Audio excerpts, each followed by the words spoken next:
have Rita Mwima with us.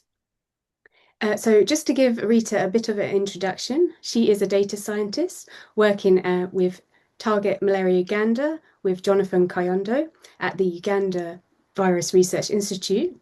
She applies population genetics and mathematical modelling to understand vector population dynamics. And to tell you a bit more about her background, she has a foundation degree in computer science, a master's in biodiversity, wildlife, and ecosystem health, and a master's in international infectious diseases management.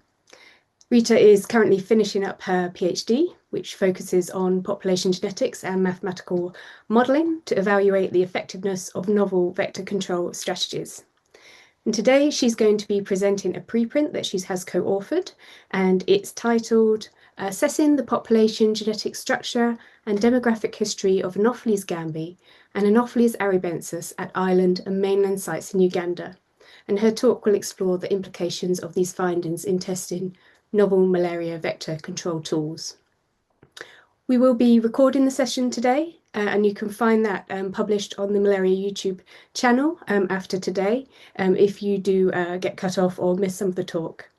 So Rita, I'll hand it over to yourself then to begin the presentation. Thank you, Kelly. Good afternoon, everyone.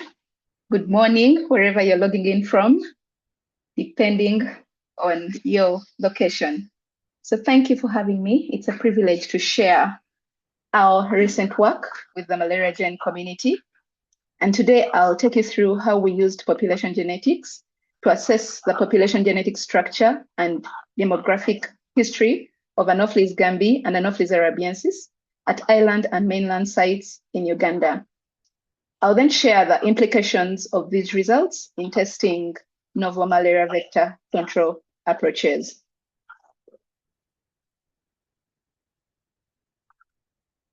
So despite substantial investment in malaria control, the disease remains a global burden, especially in sub-Saharan Africa.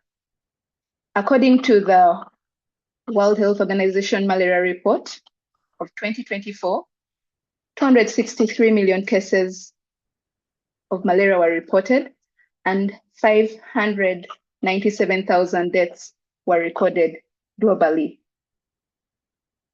Recent years have shown a persistently high malaria burden with case and mortality numbers remaining largely stable from 2021 to 2023. Sub-Saharan Africa, like I mentioned, carries the greatest burden globally and accounts for 94% of all malaria cases and 95% of all deaths. Uganda in particular experiences a heavy burden due to malaria, and it ranks third in the number of malaria cases worldwide, according to the World Health Organization malaria report of 2024. And thus it contributes 5% of the global burden. The fight against malaria is increasingly challenged by the evolving resistance of parasites to anti-malaria drugs and of mosquitoes to various insecticides, coupled with the partial efficacy of current control methods. So to achieve malaria elimination and eradication will thus require new products and interventions to be used in tandem with the already existing tools. One promising strategy is the mosquito gene drive technology, a genetic engineering approach that basically biases the inheritance of a specific trait, causing it to spread rapidly through a population over generations. Proof of concept mosquito transformation studies in laboratories are promising, and candidate gene drive products have been developed. So how does gene drive work? The top panel shows Mendelian inheritance. So when genetically modified mosquitoes are released into a wild mosquito population, and here the genetically modified mosquito is colored red and the wild type mosquito colored blue. Their genes follow normal Mendelian inheritance rules, where each offspring has a 50% chance of inheriting the modified gene. Over time, the gene will disappear from the population. So this graph on the right shows the gene frequency drops close to zero after about 30 generations. And this generally means that if we release genetically modified mosquitoes, the gene doesn't sustain in the population. It fades out over time. The bottom panel shows gene drive inheritance, so that with gene drive, the modified gene is actively copied and inherited. The gene quickly spreads through the population, even if only a few mosquitoes are released. The graph on the right shows that gene frequency increases rapidly and reaches near 100% after 30 generations. This means that it successfully spreads. And this makes gene drive a powerful tool for vector control. Despite the proof of concept mosquito transformation studies that have already been done in labs and the identification of candidate gene drive systems, there is need to advance for further field trials such that the product feasibility and efficacy can be evaluated. Furthermore, detailed population genetic assessments must be done systematically before deploying any proposed trial or intervention. And therefore, information on population genetic structure and gene flow within a vector species will provide a basis for modeling the impact of intervention, of the trial intervention. This information will aid in trial design and choosing suitable field trial sites. So, what was the challenge here? Several studies have examined the structure of Anopheles gambiae at the island and mainland sites in Uganda. But to date, there are no studies that compare the population structure of both Anopheles gambiae and Anopheles arabiensis, despite their known sympatric occurrence in many regions. These two species are known to be closely related members of the Anopheles gambiae complex. They share overlapping ranges and habitats, which creates opportunities for gene flow and introgression. And this could impact important traits such as insecticide resistance and vector competence. Therefore, assessing their population structure and potential gene flow is critical to understand their ecological interactions for optimizing vector control strategies. This study therefore employed population genetic approaches, including measures of genetic diversity and gene flow estimates to characterize the population structure of Anopheles gambiae and Anopheles arabiensis across selected island and mainland sites in Uganda. This analysis utilized data generated from an amplicon panel specifically designed for species identity. The overall objective of this study was therefore to evaluate the population genetic structure and demographic history of Anopheles gambiae and Anopheles arabiensis at island and mainland sites in Uganda. Mosquito collections were conducted from 6 sites, and these include 3 mainland sites, Kibuye, Katuso, and Kayonjo, and 3 island sites, Kansambwe, Kimi, and Bugiri. Sampling on the islands and mainland sites was part of routine mosquito collections done by the Department of Entomology at the Uganda Virus Research Institute. Adult mosquito collections were done both indoors and outdoors. All mosquitoes were morphologically identified using the Anopheles morphological identification keys and then stored in 80% ethanol for subsequent molecular analysis. A total of 3,515 whole mosquito samples were shipped to the Wellcome Sanger Institute in the UK for DNA extraction and amplicon sequencing. And using the Anopheles species and Plasmodium annos panel of 64 phylogenetically informative and highly variable amplicon loci, of which 62 target the Anopheles nuclear genome and the other 2 target the Plasmodium mitochondria. The generated sequence data enabled species identification, detection of Plasmodium, detection of hybrid samples, and cryptic species identification.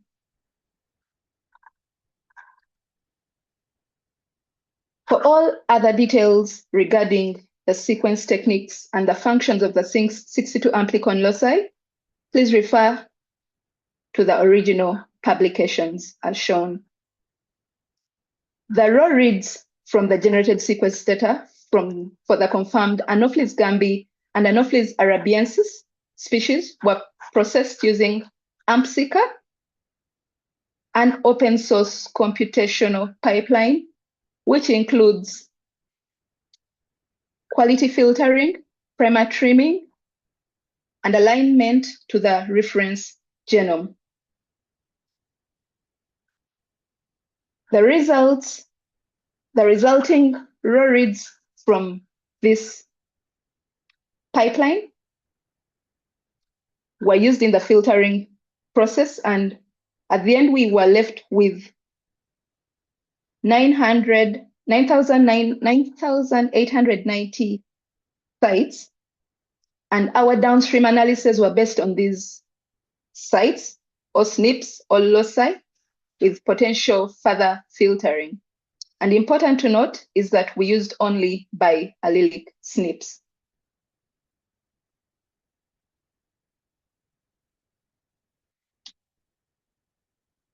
The following, we did population genomic analysis using the single nucleotide polymorphism known as SNPs for the Anopheles gambiae and Anopheles arabiensis data from 6 selected sites.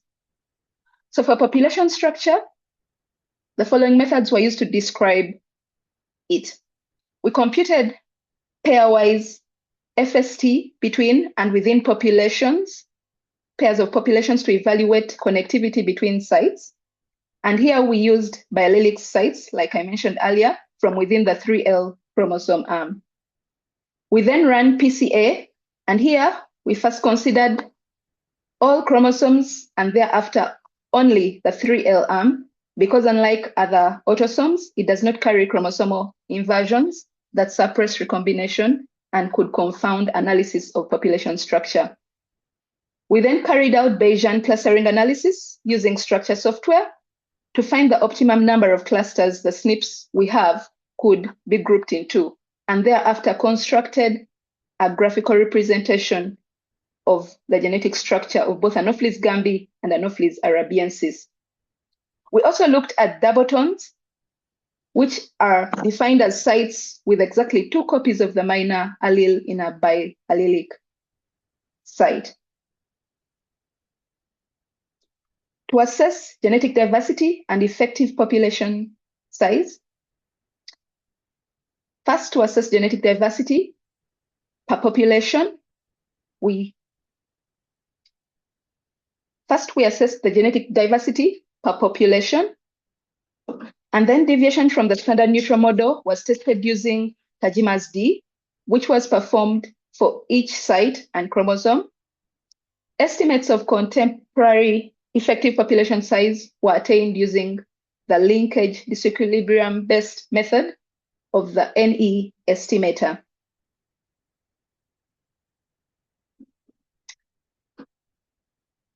Overall, 2,918 samples were confirmed as Anopheles gambiae, and 173 were confirmed as Anopheles arabiensis.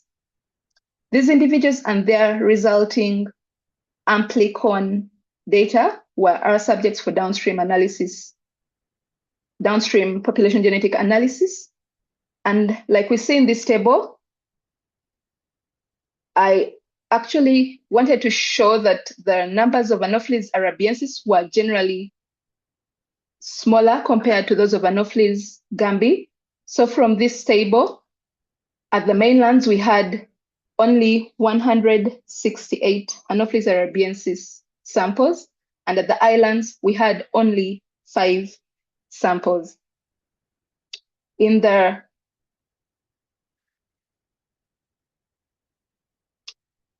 downstream analysis, we didn't consider the Anopheles arabiensis samples from islands due to the small number compared to what we have for Anopheles gambiae. All the Anopheles gambiae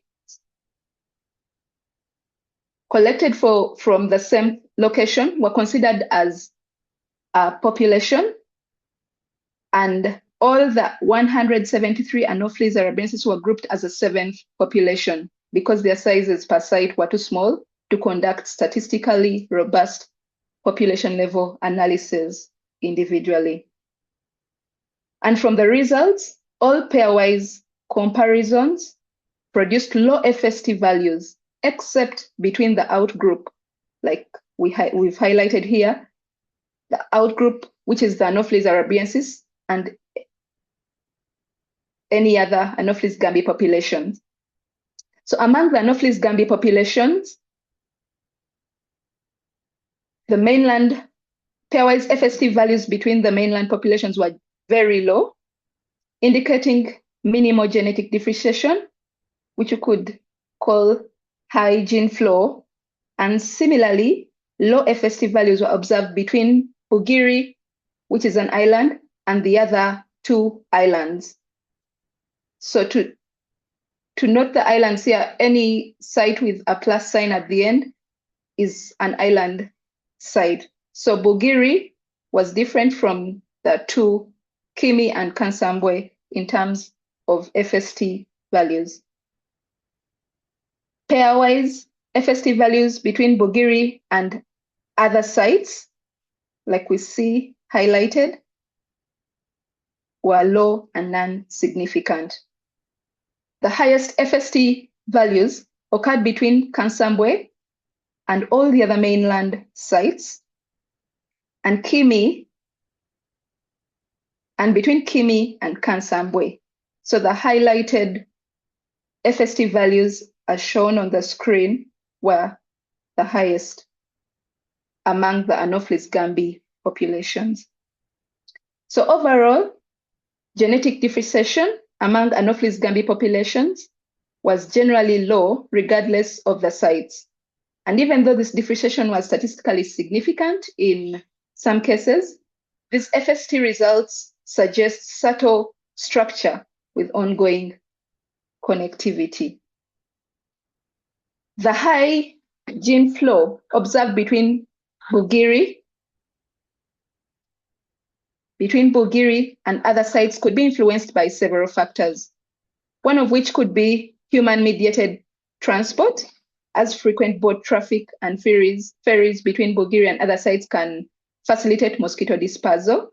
The second potential cause could be prevailing seasonal winds and weather patterns, which could assist in mosquito flight over water and thus enhancing connectivity.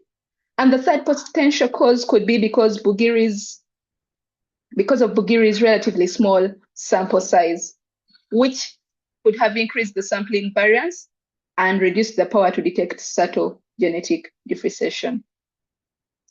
We then calculated pairwise FST among the mainland Anopheles populations, and these values were low and statistically non-significant. The FST value between Katuso and Kibuye were negative, which we interpreted as no differentiation.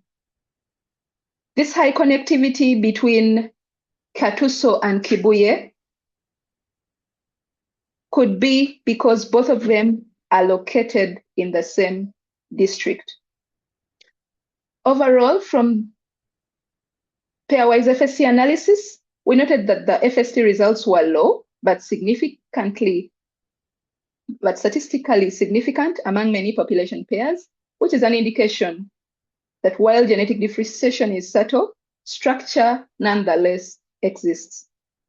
FST values for island Anopheles gambiae species were, however, higher compared to mainland sites, reflecting restricted gene flow across water barriers.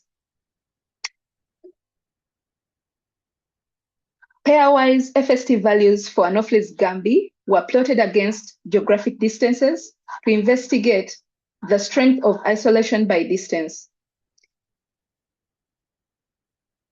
And the correlation was not statistically significant, like we can see from the p-value.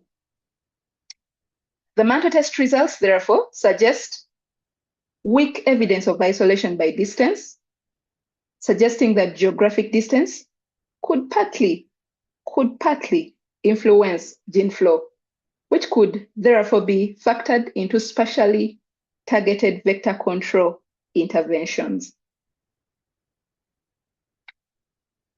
PCA, which visualizes how the individuals were genetically clustered within and between collection sites, was done for both Anopheles gambiae and Anopheles arabiensis.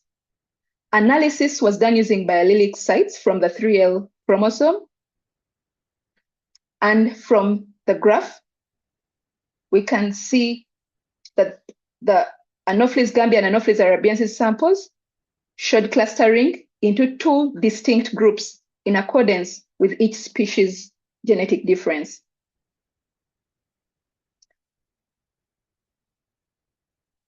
When we considered only Anopheles gambiae, still using the 3L chromosome, there was no geographic clustering of individuals like we observe in the graph.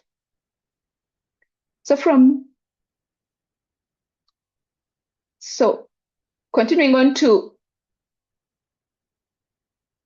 Bayesian clustering analysis, from the delta plot, we note that K is equal to 3 was the optimal number of evolutionary clusters, and therefore the 6 Anopheles gambiae populations and the pooled Anopheles arabiensis were substantially admixed at K is equal to 3. And here K is equal to 3, therefore best explains the genetic variance present between all the sites. Up close, 3 significant genetic clusters were identified. The first one was the pooled Anopheles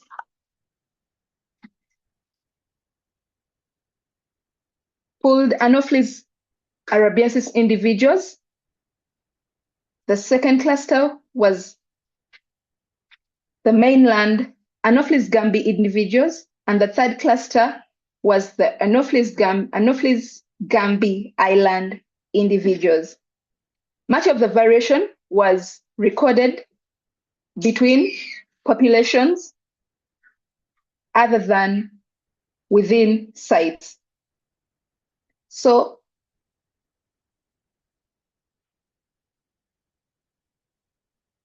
these results from structure were also largely consistent with those from PCA, where we noted clear separation at interspecific level and no clear separation at the intraspecific level. Structure output for the Anopheles gambiae and Anopheles arabiensis species at each site therefore showed sharing of ancestry between each individual at differing proportions. These results are comparable to the FST and PCA results that we've already seen and show less divergence between island and mainland Anopheles gambiae individuals and more diversity between Anopheles gambiae and Anopheles arabiensis individuals.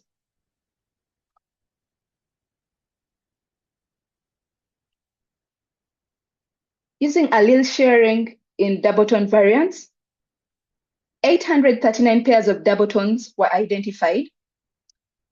And because of the limited resolution available to distinguish between individual populations in our dataset, we reduced the original population groups into 3 broad categories: Anopheles arabiensis, island Anopheles gambiae, and mainland Anopheles gambiae. In this way, more robust statistical comparisons could be made so that we would interpret all allele sharing across major population segments. There were significant deviations between observed and expected pairwise counts of doubleton pairs in the 3 groups. When we considered within group genetic structuring, the mainland Anopheles gambiae group showed a significantly higher within group count of heterozygous pairs than expected. Like we see, we have 682 observed counts versus 480 expected counts, which suggests a higher than anticipated allele sharing. The island Anopheles gambiae group showed a lower than expected level of allele sharing. Like we see, 2 observed counts versus 24.54 expected counts. And this suggests limited gene flow with other populations. So while the Anopheles gambiae group showed moderated within group genetic isolation, and from the tables, we see 15 observed counts versus 2.36 expected counts. And this suggests that it's a relatively closed genetic pool with reduced gene flow to other populations. Then when we considered between group genetic structuring, the observed gene flow between Anopheles arabiensis and mainland Anopheles gambiae groups showed 102 observed counts versus 71 expected counts. And this indicates occasional genetic exchange, which could actually be as a result of ancestral similarities between these 2 groups.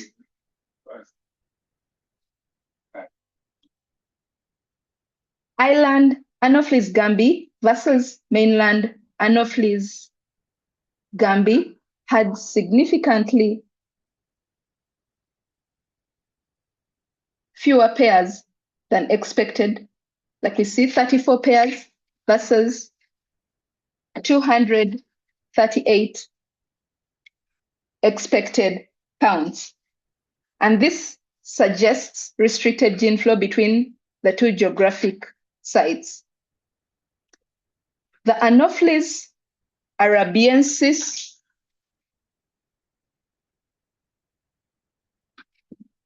versus island Anopheles gambiae groups had significantly fewer pairs than expected. For example, here we see 4 pairs of observed counts versus 17 pairs of expected counts, suggesting restricted gene flow between these 2 groups. These results therefore highlighted relative isolation of island sites and stronger connectivity at the mainland sites. Nucleotide diversity, like I mentioned, was calculated for each Anopheles gambiae population and then further for each chromosome.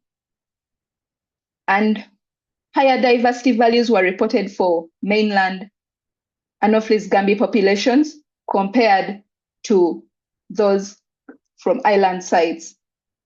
At each site, the mean chromosomal nucleotide diversity was highest on the 3R chromosome arm and lowest on the 2R chromosome arm. The diversity values for Anopheles arabiensis mainland populations were lower compared to the mainland Anopheles gambi populations. The lower nucleotide diversity at the island sites compared to the mainland could be as a result of inbreeding or a higher degree of isolation within the small neighborhood sites. Mean Tajima's D values were all negative for all sites, an indication of an excess of rare alleles, and thus a deviation from the neutral model of a well-mixed population of constant size. Tajima's D values for Anopheles gambi island sites and all Anopheles arabiensis populations were not statistically significant, while the Tajima's D values for all Anopheles gambi mainland sites were statistically significant, an indication of population expansion.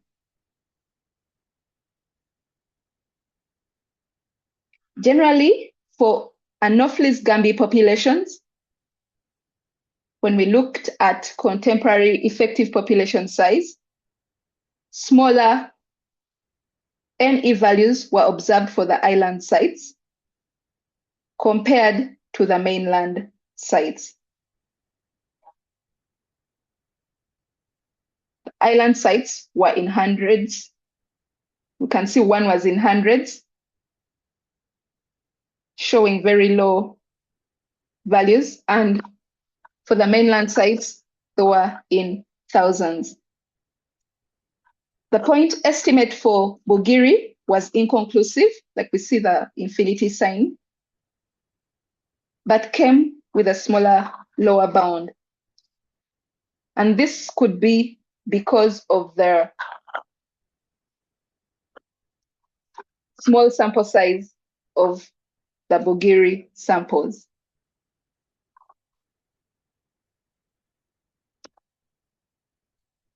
The smaller NE values that were recorded at Anopheles gambi island sites compared to the mainland sites reflect isolation and stronger genetic drift. So mosquito populations at these smaller, more isolated sites are more vulnerable to genetic drift, but may also be more responsive to localized vector control interventions. Larger NE values of the mainland Anopheles gambi populations suggest higher resilience to vector control interventions.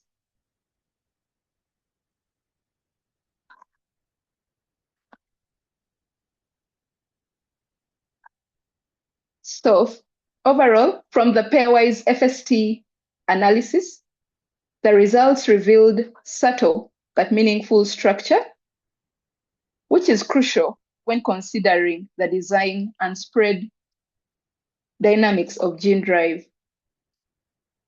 From a malaria vector control perspective, high gene flow is a double-edged sword.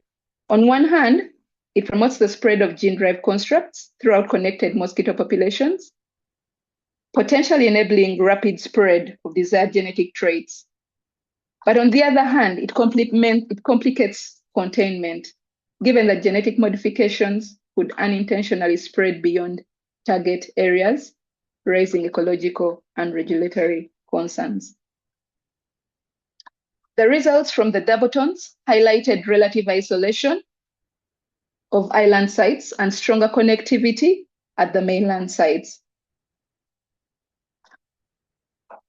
The observed differences in Tajima's D and nucleotide diversity between island and mainland Anopheles gambi populations provide evidence that these are distinct populations.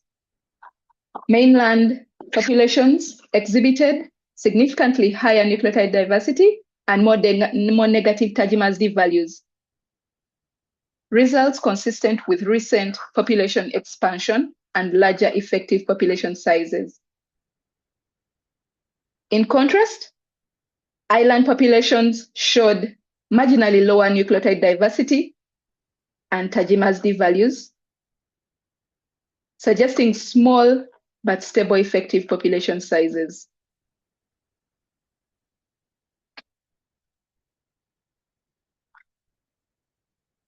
These genetic differences show that islands are promising sites for field trials to test the effectiveness of mosquito gene drive systems.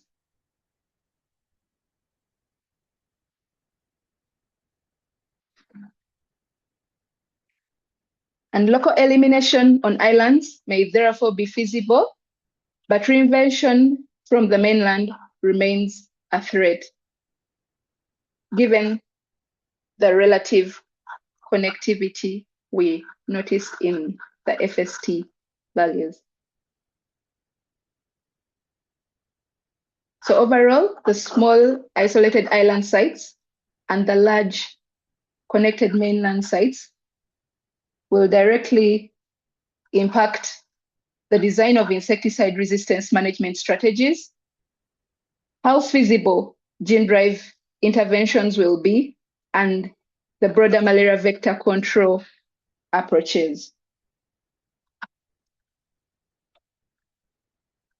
The study had limited numbers of island Anopheles arabiensis, and as a result, we excluded them from the analysis and only analyzed the mainland Anopheles arabiensis species.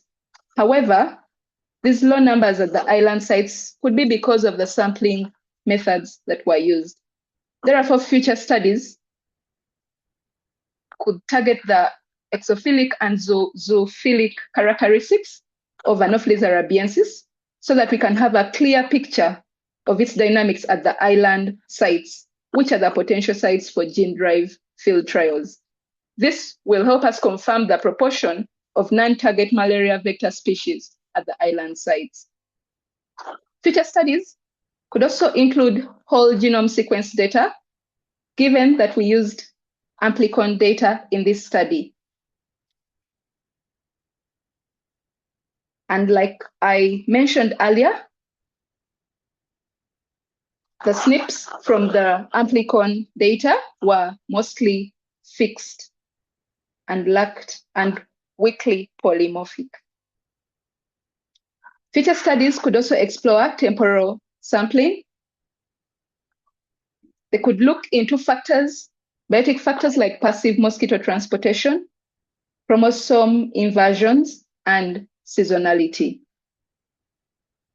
So despite the limited polymorphism in the loci we studied in this study, this work highlights subtle but meaningful population structure between island and mainland Anopheles gambiae species.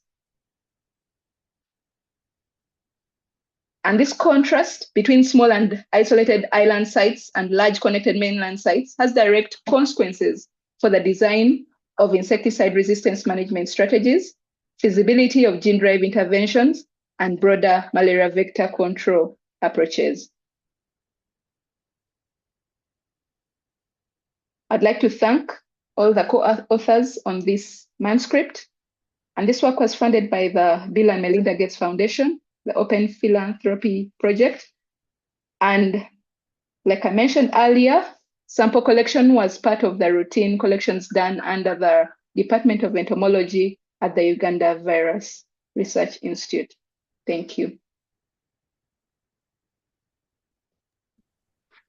Thank you very much, Rita. And I think this was a great presentation and you deserve a round of applause. I know almost everyone is on mute, so you won't hear it, but you should be proud of your work.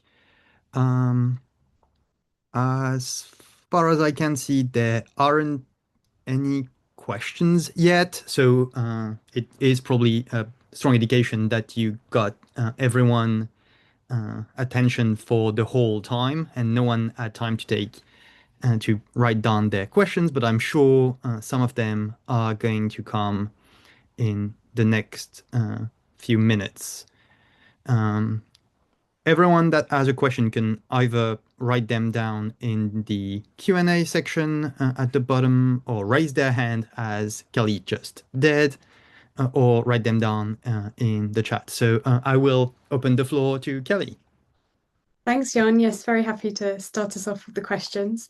So just a question, obviously you mentioned that your study was based on amplicon, and that in future studies could use whole genome sequencing. So I was just wondering how you anticipated that that might change the insights that you've seen using your data so far. And is there any information that could be gained from that that you expect you wouldn't be able to get from the analysis that you performed with your amplicon? Thank you, Kelly.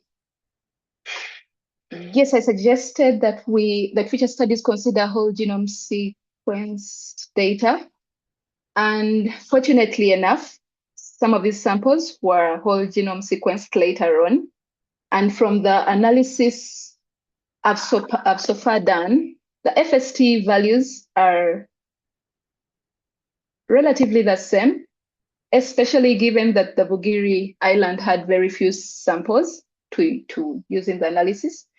But the PCA results are different. They show a difference between the island and mainland Anopheles gambiae samples, which we were not able to see using the amplicon data. So I think the whole genome sequenced data gives us a clearer signal of the results we expect.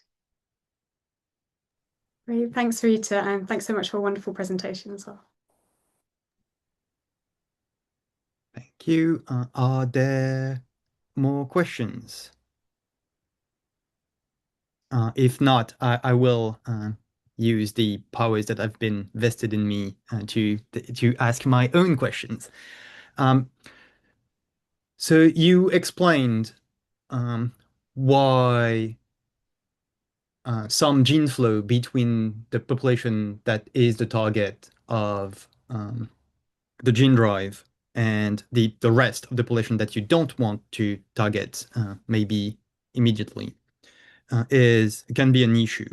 Do you have an idea of the amount of gene drive that of gene flow that would start to be an issue? And conversely, do you have an idea of the amount of gene flow within the island population that is needed for it to work as well as we would like? I'm not sure about that, Yon, for sure. Yeah, I think we could calculate that from the there's a formula for computing the pairwise FST, and it has a migration rate in there. Mm-hmm. And from that, we would be able to know the amount of gene flow that would counteract the gene drive. Okay, thank you very much. I mean, I don't know is the favorite answer of everyone who does research. It just means we've more work to do. Richard has a question, so let me read what he wrote. So great talk, Rita. Many thanks. In your plot of genetic versus geographic distance, there appeared to be an outlier with low geographic distance but high genetic distance. Was this between two of the island sites that happen to be close to each other? Let me find the plot, please.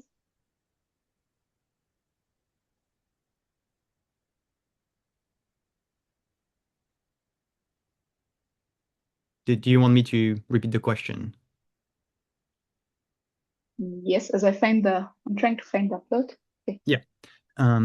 So yes, on that plot on slide 31, there is one dot on the left with very high genetic distance but very low geographic distance. Is that between two populations on the islands or two populations on the mainland? Good question. I would have to check which one this is.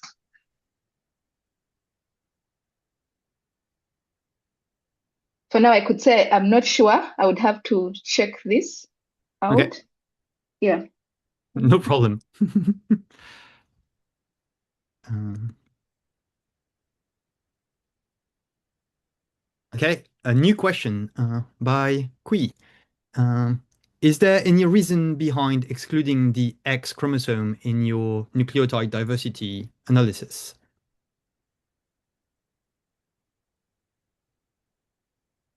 Yes. So the X chromosome was, let me try to remember.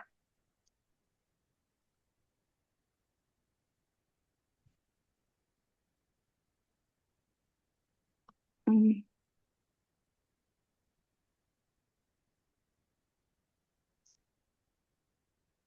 yes,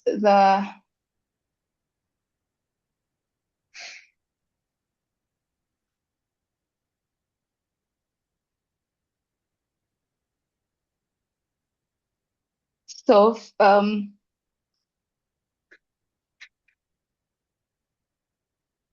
diversity and FST and NE, allele frequencies behave generally differently on the X chromosome. And we noted that the X chromosome is not directly comparable to the autosomes. So it's generally affected by female biased demography.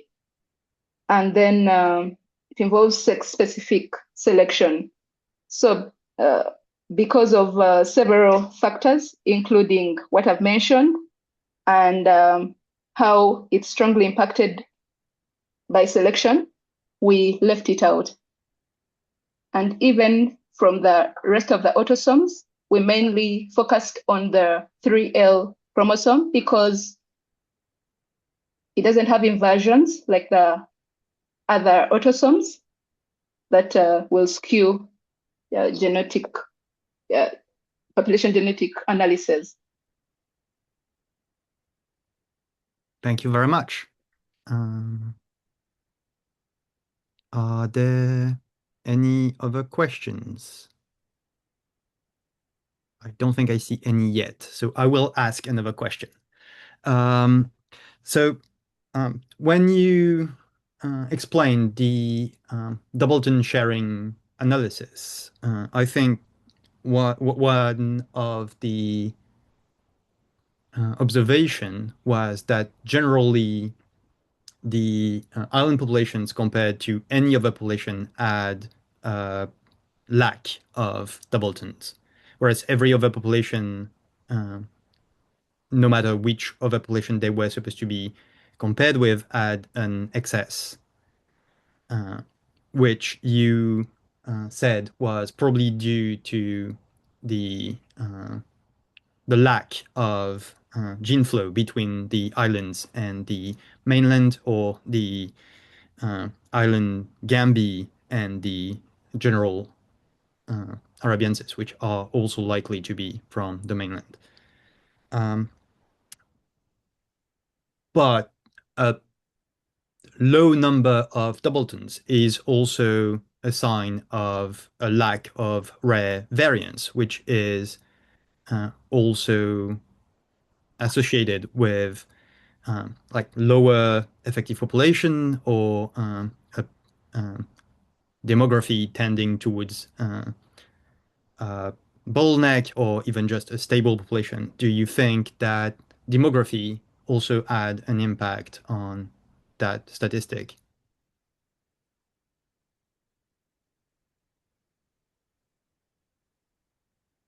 Sorry, I said a lot of words. Do you want me to Yeah. rephrase my question a little? Yes, please. Yes. Okay. So one of your conclusions from the Doubleton sharing analysis was that you observed less doubletons when you considered the island population compared to the other ones because it is isolated. But you also showed that the demography of the island populations is different. They have a much, like, in absolute value, a much lower Tachima SD. So they are much closer to a stable population in terms of demography. Do you think that also has an impact on the Doubleton sharing statistic?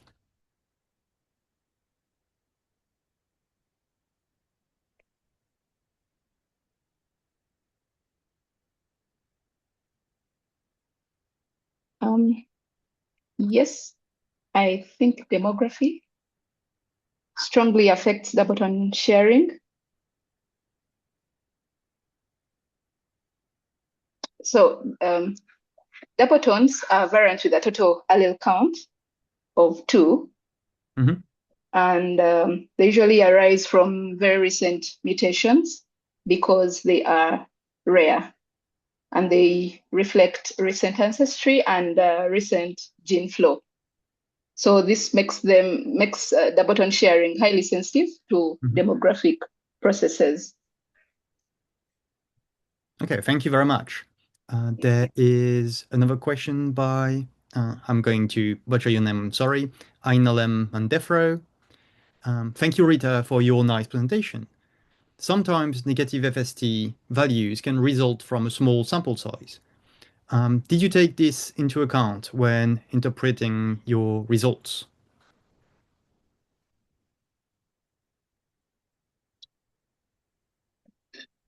So looking at let me get that slide, please. Go ahead.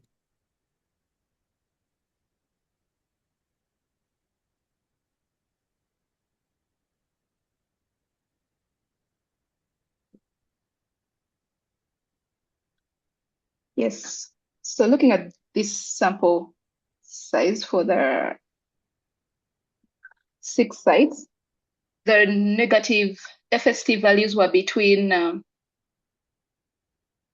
this site, Katuso, and Kibuye, and we can see their sample size.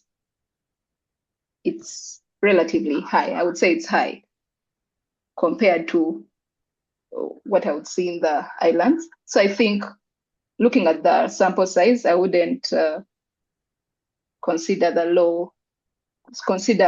low numbers as the reason why we had negative FST values. Thank you. Okay, I think we still have some time for 1 or 2 questions.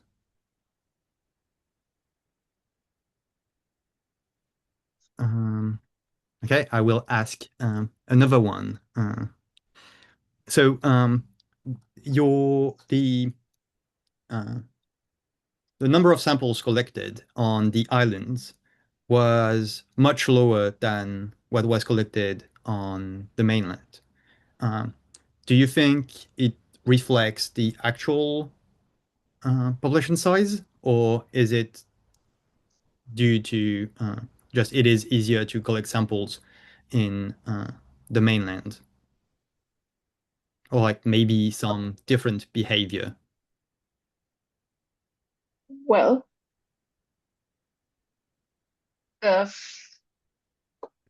generally, I would say islands have lower sample size, some lower mosquito numbers compared to their mainlands.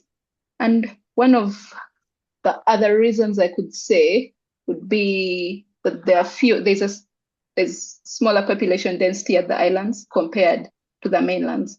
That could be the reason why we can have higher numbers on the mainlands compared to the islands. Thank you. Does anyone want to ask, I think, a last question? We have less than 5 minutes left. Kelly.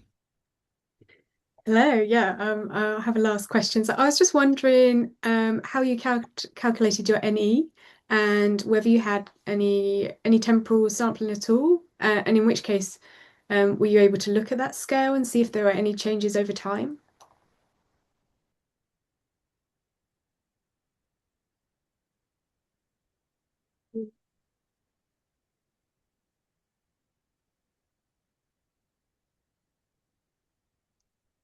So we used the